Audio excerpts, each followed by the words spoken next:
kalau bisa untuk pemula ya, bukan kelas lanjutan. Untuk pemula, misal saya kepingin pelihara 1.200 ekor misal. Tolong jangan dipelihara langsung 1.200 ekor. Akan membebani pikiran Anda ketika udah masuk fase panen. Nah, untuk penggunaan pakan saya selalu menyarankan ke rekan-rekan pemula khususnya, kita gunakan prinsip peternakan main aman. Jangan gegabah, karena yang kita pelihara adalah makhluk hidup. Nggak sesuai dengan kebutuhan dia akan misal kurus, dagingnya habis, dan yang lain-lainnya. Jadi 1 bulan pertama gunakan full pur fabrikasi. Untuk merek bebas, di luar sana banyak mereknya. Beternak ayam kampung itu nggak melulu harus istilahnya pakai yang mahal. Kita sesuaikan dengan kocek kita, budget kita. 1 bulan pertama full pur. Kita yang penting kebutuhan proteinnya tercukupi, selesai. Cuman saya biasanya ngasih tips tambahan buat rekan peternak, di mana gunakan pakan itu berdasarkan bukan hanya proteinnya saja, tapi harganya. Kalau bisa gunakan harga yang tengah-tengah. Nggak terlalu murah dan nggak terlalu mahal kalau untuk peternak pemula. Karena kenapa?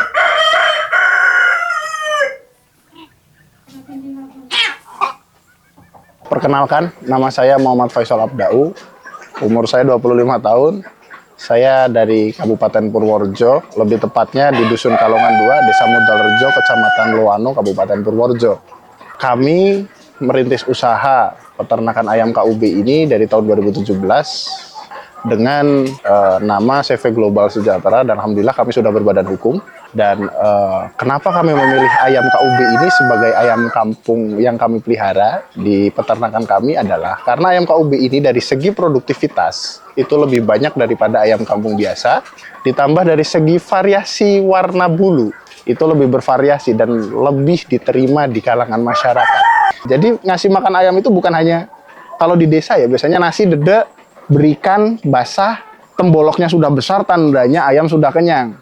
Di tempat kami mungkin berbeda, di mana penggunaan pakan pun kami kendalikan. Contoh untuk indukan aja, untuk 1 ekor betina dalam 1 hari itu membutuhkan pakan 80 gram per ekor.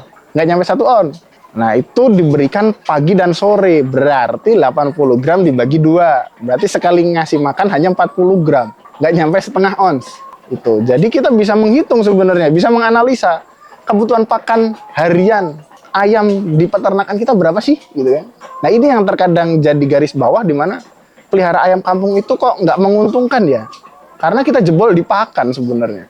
Kita harus benar-benar menganalisa. Saya sering bilang begini, ketika kita menggunakan pakan berkualitas, otomatis kuantitasnya akan berkurang. Tapi ketika kita menggunakan pakan yang kualitasnya kurang baik, kuantitasnya akan meningkat. Itu seperti itu. Jadi kan istilahnya hampir sama aja. Cuman gimana cara kita untuk mengendalikannya, terus gimana cara kita untuk mengelolanya. Itu seperti itu. Gimana sih membuat sebuah peternakan ayam kampung itu seefisien mungkin, efisien dalam penggunaan kandang, efisien dalam penggunaan pakan. Bukan mengirit ya, tapi mengefisienkan. Berarti otomatis contoh pakan tidak banyak yang terbuang. Itu berarti kan efisien dalam penggunaan pakan. Tapi bukan mengurangi yang harusnya jatah sekilo jadinya setengah kilo. Itu salah. Nah, untuk kandang sebenarnya kunci dasarnya adalah 1, jangan nempel ke bangunan, atau istilah orang Jawa itu ngemperi, nggak boleh. Walaupun kita istilahnya memulai atau merintis usaha peternakan, memulai dari awal, tapi berusaha SOP itu kita laksanakan seutuhnya. Jangan diambil yang enak-enaknya aja, yang nggak enak nggak dilaksanakan. Jadi tetap SOP-nya adalah begini, kandang tidak ngemperi ke bangunan, berarti kandang itu berdiri sendiri. Berikutnya, sirkulasi udara lancar. Diusahakan kandang itu, kalau misalnya difasilitasi dengan terpal penutup, berarti dia bisa dibuka dan bisa ditutup. Nggak dipatenkan ditutup. Karena ayam ini ketika nanti tambah besar di dalam kandang, otomatis kan kepadatannya bertambah. Dia butuh udara lebih.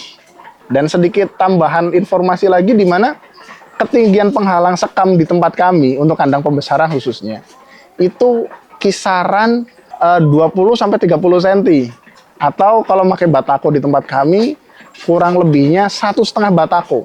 Kenapa nggak seperti di rekan-rekan yang lain yang sampai 1 meter misalnya? Kami menjelaskan seperti ini, ketika nanti ayam tambah besar, nanti kan ayam butuh oksigen yang lebih.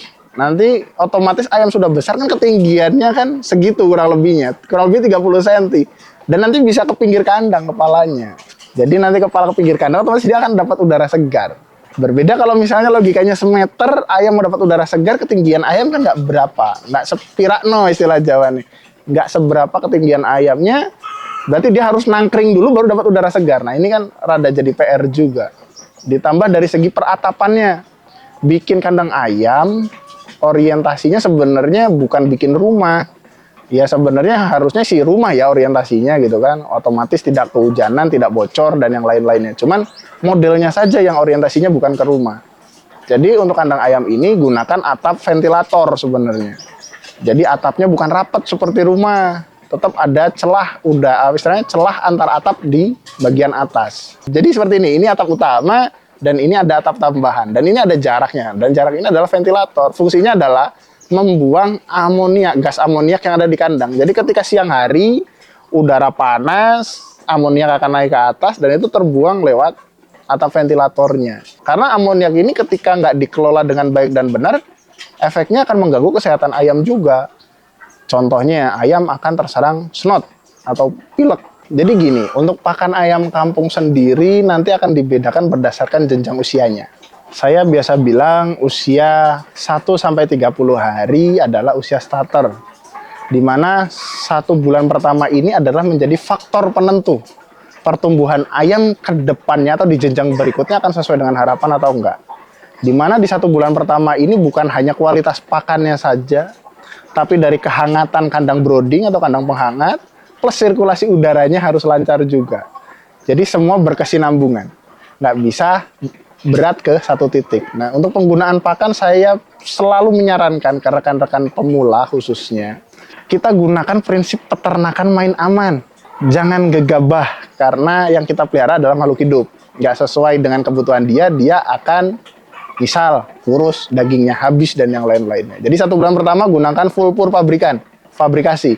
Untuk merek bebas, di luar sana banyak mereknya. Saya nggak mau nyebut merek. Yang penting kunci dasarnya adalah protein minimal di 20%.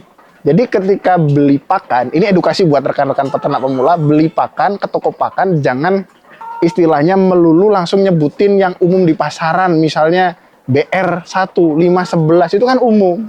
Tolong kalau beli pakan ke toko pakan, khususnya beli karungan ya, kalau kiloan nggak bisa ngomong banyak. Kalau kita beli karungan, main ke toko pakan, coba tanya, di sana ada pakan apa aja sih dengan protein 20%. Nah, di momen itu kita bisa belajar. Oh, 511 harganya sekian. Oh, misalnya BR1 Comfit sekian. Oh, 571 SA sekian misalnya, Sido Agung atau Wonokoyo dan yang lainnya. Karena brand banyak di luar sana. Jadi kita bisa belajar, kita bisa menimbang-nimbang. Beternak ayam kampung itu nggak melulu harus istilahnya pakai yang mahal. Kita sesuaikan dengan kocek kita, budget kita.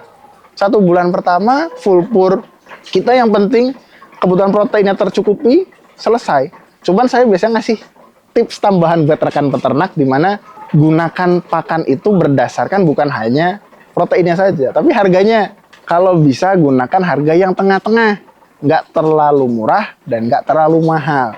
Kalau untuk peternak pemula, karena kenapa? Ketika terlalu mahal, budgetnya bengkak nanti, gitu kan. Wih, beli pakan ayam sekarung aja hampir 1,5 juta gitu kan. Nanti akan ada bahasa seperti itu kalau pakai yang mahal. Kalau pakai yang murah, yang ditakutkan akan berdampak ke ayamnya. Pertumbuhannya sedikit rada terhambat. Makanya saya sering ngomong, pakai yang tengah-tengah harganya. Makanya kalau beli pakan ke toko pakan, jangan langsung nembak satu merek. Nanya, di sana ada apa aja sih gitu kan. Ada apa aja. Kalau perlu minta yang kertas secuil itu loh, yang dijahit di kepala karungnya itu. Minta itunya, atau main ke gudangnya dilihat proteinnya berapa. Itu kunci dasarnya sebenarnya untuk 1 bulan.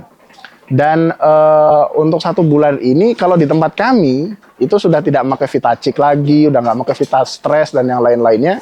Kami hanya menggunakan probiotik dari awal, dari berarti fase anak ayam sampai dia bertelur sekalipun kita pakai probiotik.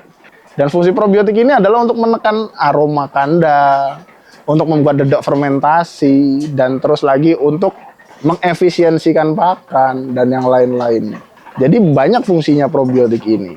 Dan untuk 1 bulan pertama gimana mas? Kan full pabrikan. probiotiknya masuk lewat mana gitu kan. Kalau kami biasanya campur air minum, terus pakan pur tersebut dibibis. Dibibis itu gimana bahasanya? Jadi pakan pur setelah kita timbang, kita tambahkan lagi probiotiknya sesuai dengan takaran. Dimana kalau untuk probiotik di tempat kami, satu tutup botol atau 3 mili kurang lebihnya itu untuk 1 liter air untuk campur air minum, dan untuk campur pakan 20 mili per kilo pakan. Alhamdulillah dari segi pakannya bisa berkualitas, dan kita terkadang di Purworejo itu kendalanya ketemu pakan berjamur. Sedikit garis bawah, kalau bisa dihindari kasus pakan berjamur ini. Walaupun bisa ditreatment dengan probiotik kami, cuman alangkah baiknya hindari saja. Karena yang saya jelaskan tadi, beternak main aman. Jangan terlalu beresiko. Resiko tinggi akan berdampak nanti dengan hasilnya nanti kalau tidak sesuai. Setelah 1 bulan nanti ada 2 opsi, di mana kalau modalnya kuat biasanya full pur, tak bablas gitu kan. Kalau misalnya modal terbatas, kita biasanya menggunakan pakan campuran, di mana pakan campuran tersebut adalah 50% dedak fermentasi. Nantinya kita bikin dulu dedak fermentasinya, setelah selesai ketika mau diaplikasikan ke ayamnya 50% dedak fermentasi dan 50% pur pabrikan.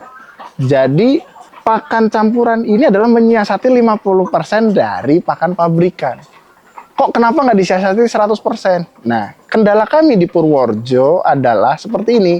Di mana ketika kita mau mandiri pakan, otomatis kita pun harus mencari sumber-sumbernya dulu, sumber-sumber materialnya. Kalau jagung mungkin di Purworejo masih bisa dibilang aman sebagai sumber energi metabolismenya. Dedek komponen yang bisa dibilang untuk nurunin harga karena murah, walaupun serat kasarnya lumayan tinggi. Nah, kendala kami di Purworejo adalah sumber proteinnya, gitu. Sumber proteinnya dari mana, gitu kan?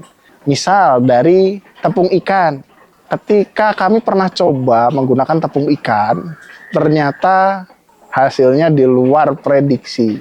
Kami sudah menghitung secara matematis tepung ikan itu protein seberapa dan istilah penggunaannya berapa persen untuk menghasilkan pakan dengan mutu protein sekian persen misalnya.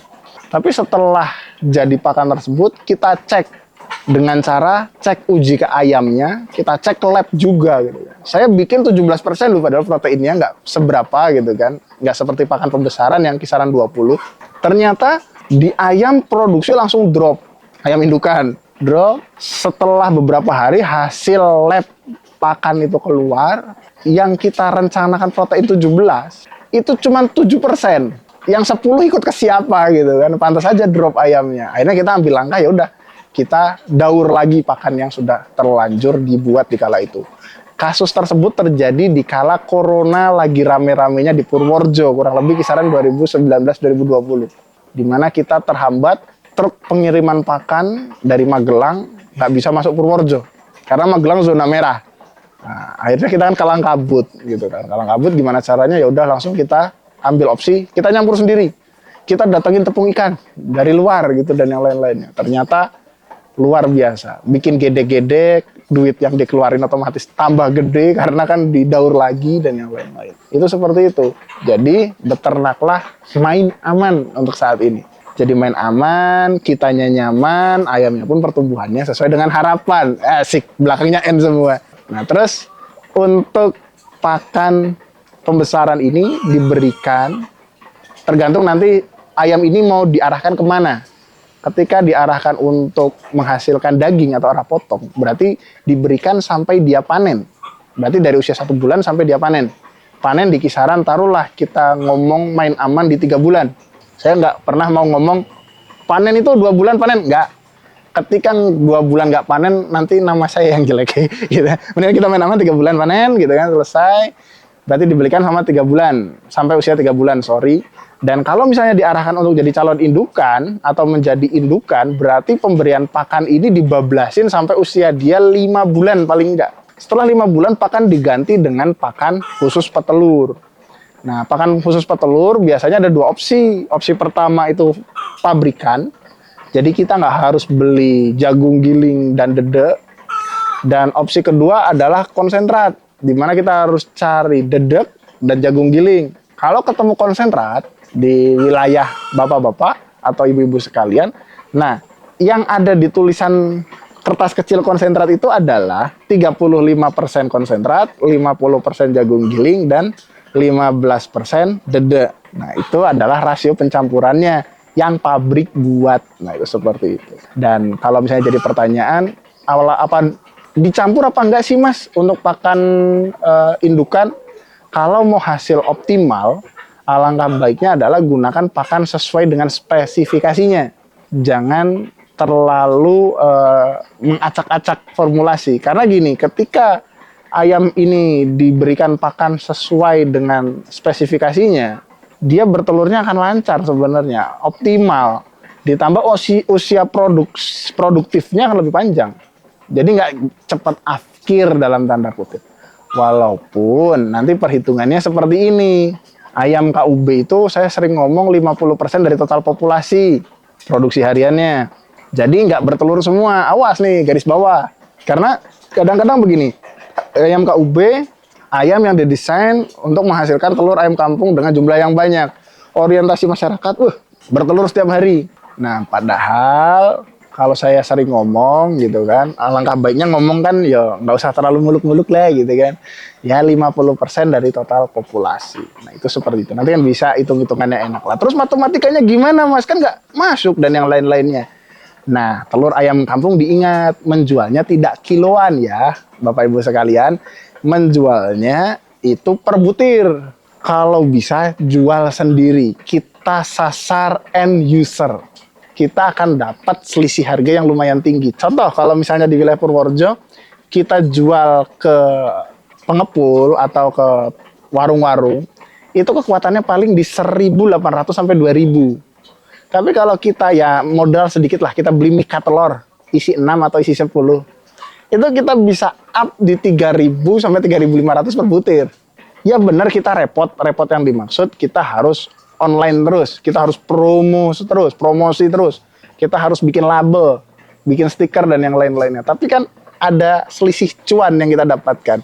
Selisihnya lumayan banyak loh, gitu kan, 1.000 sampai 1.500 per butir daripada kita jual ke pengepul atau ke warung-warung misalnya seperti itu. Jadi untuk market ya, akhirnya kita nyambung ke segmen market ini. Jadi market ayam kampung ini jangan orientasinya seperti ayam boiler kalau kita bahas pembesaran.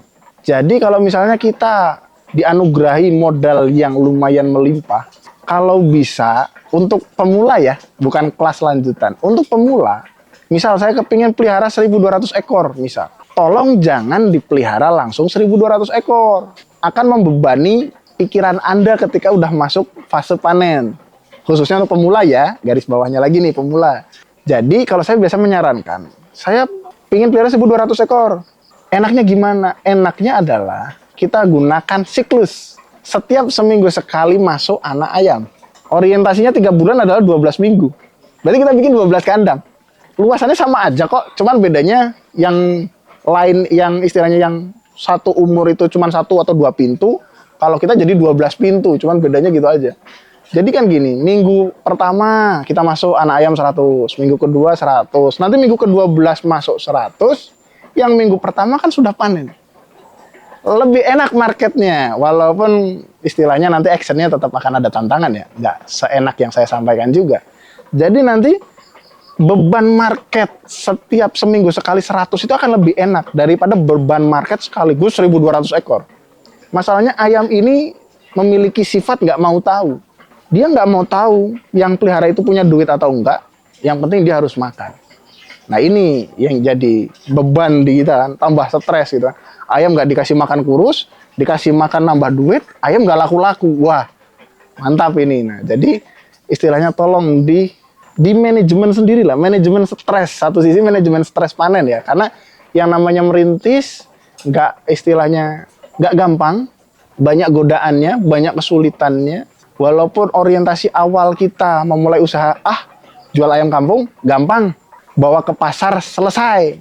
Padahal nanti ketika pelihara, ini saya bilang real-realannya aja ya. Ketika nanti sudah pelihara, mau jual, ternyata respon pasar di luar prediksi. Sebenarnya titik beratnya adalah gimana caranya kita bukan hanya pandai dalam berbudidaya, bukan pandai untuk peliharanya saja, tapi pandai untuk menjual. Lah terus gimana? ya sering-seringlah bermain ke pasar hewan khususnya yang jual ayam. Ini cara ini bisa diterapkan di seluruh Indonesia. Jadi main ke pasar ayam. Kalau ada tukang ayam beli ayam di tetangga, ya kita bukannya mau ikut campur ya. Cuma paling nggak kita denger lah, oh ayam gede segitu, harga segitu gitu kan. Nah terus kita harus jeli wilayah kita itu senangnya ayam modelnya segede apa gitu kan. Karena wilayah Purworejo lumayan ekstrim loh. Ayam itu bobot minimal masuk rumah potong 1,1 ke atas. Nek wilayah Jogja 98 on udah habis, udah doyan. Nah, kan masing-masing wilayah punya istilahnya kriterianya masing-masing. Tolong itu dipelajari sebenarnya. Dan sedikit tips buat rekan-rekan sekalian. Ini tips saya pribadi ya. Dalam merintis sebuah usaha, mau itu usaha apapun, sebenarnya waktunya adalah 3 tahun. 3 tahun yang dimaksud adalah tahun pertama kita benar-benar belajar, gagal, frustasi, capek, penat, terkesan duit habis semua di ayam atau di usaha apa. Mau jual produk susahnya bukan main karena kita belum ada nama. Nggak usah sekup terlalu jauh, sekup desa aja kan nggak tahu kita pelihara ayam atau enggak, atau pelihara apa sih. 1 tahun itu waktu yang singkat loh, 12 bulan. Dan nanti kalau kita bisa survive di tahun pertama, ada tahun kedua. Tahun kedua ini sedikit lumayan enak yang dimaksud kita sudah dikenal lah, minimal satu kampung udah kenal. Nyari ayam kampung ya di tempat Pak A gitu kan, nyari telur ayam kampung ya di tempat Pak A gitu kan, pasti ada di sana dan yang lain-lainnya. Berarti kita sudah kenal di kampung. Bakul-bakul atau penjual ayam biasanya sudah mulai pada berdatangan. Market sudah mulai terbuka sebenarnya. Cuman gimana caranya kita jeli dalam menangkap market tersebut. Kita bisa nimbang-nimbang. Oh, penjual A beraninya sekian, penjual B beraninya sekian.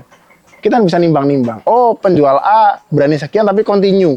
Penjual B rada mahal tapi nggak continue. Kita bisa nimbang-nimbang. Di luar itu, di tahun kedua, di sebagian peternak yang bosenan, ini udah mulai bosan. Yang bosanan udah mulai bosan, yang ragu akan mulai ragu. Akan ada pergolakan batin di sana. Di mana kok aku pelihara ayam gini-gini aja ya? Kok nggak ada perkembangan ya? Nah, jadi sebenarnya market itu terbuka luas. Cuman gimana caranya? Mulailah usaha peternakan ini jangan terlalu banyak. Kunci dasarnya itu. Populasinya jangan terlalu ekstrim. Walaupun modal Anda banyak, tolong digunakan sebaik mungkin. Untuk rintisan awal, 100 ekor lah. 1 buat belajar, kedua modal yang dikeluarkan nggak terlalu banyak, beban panennya pun nggak terlalu berat. 100 loh. Coba, saya punya modal 1000 ekor. Saya pelihara 1000 ekor. Panen mabok. Ngejualnya nggak bisa. Ya, kalau misalnya rekan-rekan mau ngobrol, konsultasi, ada WA. WA saya pribadi di 0852 16 94 5705. Ingat ya, nama saya Muhammad Faisal Abdau.